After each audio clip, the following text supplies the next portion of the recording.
അമ്മ ശരിക്കും ഈ പഞ്ചസാര ഉണ്ടല്ലോ നമ്മുടെ ആരോഗ്യത്തിന് നല്ലതല്ല. ഈ പഞ്ചസാര കൂടുതൽ കഴിക്കുന്നവരാ ഓവറായിട്ട് തടിയൊക്കെ വെക്കുന്നത്. അവള് പുതിയ ഓരോ കണ്ടുപിടുത്തങ്ങളുമായിട്ട് വന്ന്. ഇത് പുതിയ കണ്ടുപിടുത്തങ്ങളൊന്നും അല്ലമ്മേ. ഫിറ്റ്നസ് ട്രെയിനേഴ്സ് എല്ലാവരും പറയുന്ന കാര്യം ഇത്. ഞാൻ അമ്മയ്ക്ക് ഒരു വീഡിയോ കാണിച്ചു തരാം. ഒരു പുള്ളിക്കാരൻ ഷുഗർ കട്ട് ചെയ്തിട്ട് തടി കുറച്ച് ട്രാൻസ്ഫോർമേഷൻ വീഡിയോ. എനിക്കൊരു വീഡിയോയും കാണണ്ട. ചേടാ, അപ്പൊ നിനക്കിനി പഞ്ചസാര വേണ്ടെന്നാണോ പറഞ്ഞു വരുന്നത്? വേണ്ട, ഞാൻ കംപ്ലീറ്റ് ആയിട്ട് ഒഴിവാക്കി. ഇതൊക്കെ ഞാൻ കുറെ കേട്ടിട്ടുണ്ട്. അമ്മ ഈ ചായക്ക് എന്താ രുചിയില്ലാത്ത?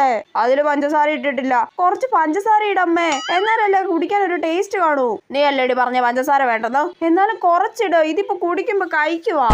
അമ്മ ഈ ഓട്സിന് രുചിയില്ലല്ലോ. പഞ്ചസാര ഇട്ടിട്ടില്ല. കുറച്ച് പഞ്ചസാര ഇടമ്മേ, ഇതിപ്പോ കഞ്ഞി കുടിക്കുന്ന പോലെ ഉണ്ട്. ചേടാ, അമ്മ ഈ ജ്യൂസിൽ പഞ്ചസാര ഇട്ടിട്ടില്ലേ? നീ അല്ലേടി പഞ്ചസാര ഒഴിവാക്കിയെന്ന് പറഞ്ഞത്? എന്നാലും കുടിക്കാൻ ഒരു രുചി വേണ്ട അമ്മ, കുറച്ച് പഞ്ചസാര ഇട്. ഓരോ സമയത്ത് ഓരോ തോന്നല. ഇനി വേറെ ഇങ്ങനെ ഓരോന്ന് പറഞ്ഞ് എന്റെ അടുത്തോട്ട് വന്നാലാ ഞാൻ അപ്പൊ പറഞ്ഞു തരാം. ചേടാ.